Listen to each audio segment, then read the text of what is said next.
Hello friends, कैसे हैं आप सभी। आई होप आप सभी अच्छे होंगे। तो आप सभी को पहले तो गणेश चतुर्थी की शुभकामनाएं।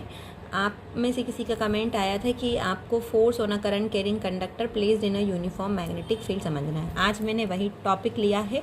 इसकी जो स्पेशल केस है वो एम्पिटेट वालों के लिए इम्पॉर्टेंट रहेंगे और ये पूरा डेरिवेशन जो है 12th क्लास के लिए है। चलिए वीडियो को स्टार्ट करते हैं।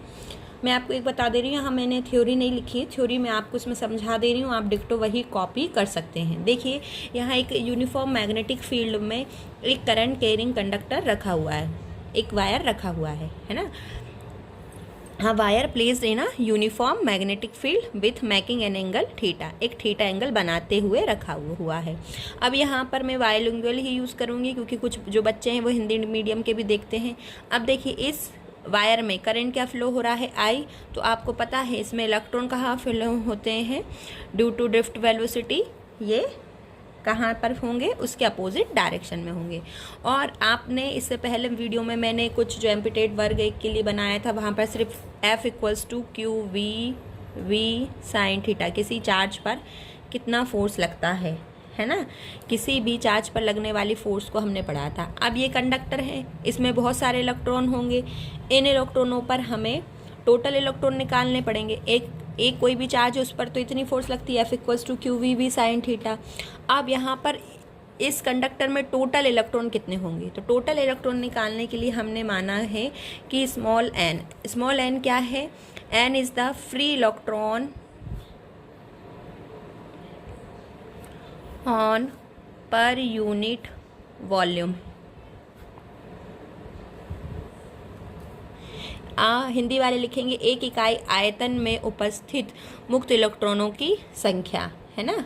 एक इकाई आयतन या एक इकाई वॉल्यूम में उपस्थित फ्री इलेक्ट्रॉनों की संख्या n हमने मानी है, यानी एक यूनिट एरिया में, जैसे 1 मीटर क्यूब के एरिया में कितने इलेक्ट्रॉन है, n है।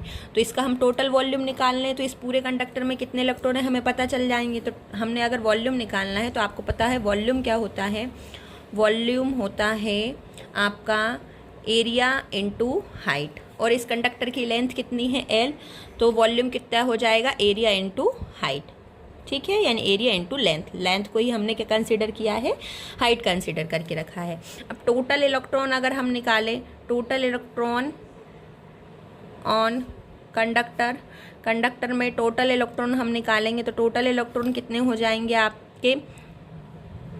अब आप देखिए, एल आपका वॉल्यूम है और पर यूनिट वॉल्यूम में कितने इलेक्ट्रॉन है, n, तो टोटल इलेक्ट्रॉन कितने हो जाएंगे, NaL। ठीक है, ये इतने इलेक्ट्रॉन हो गए। अब इन पर हम क्या निकालेंगे, चार्ज निकालेंगे। चार्ज कितना होगा, तो आप जानते हैं चार्ज का फॉर्मूला, चार्ज क्या होता है, चार्ज ऑन ईच इलेक्ट्रॉन पर चार्ज कितना होता है, E, और टोटल हर इलेक्ट्रॉन पर चार्ज, यानी टोटल चार्ज कितना हो E, और टोटल चार्ज कितना हो जाएगा, अगर हम टोटल चार्ज की बात करें, टोटल चार्ज हो जाएगा NaLE। आई होप आपको समझ में आया होगा।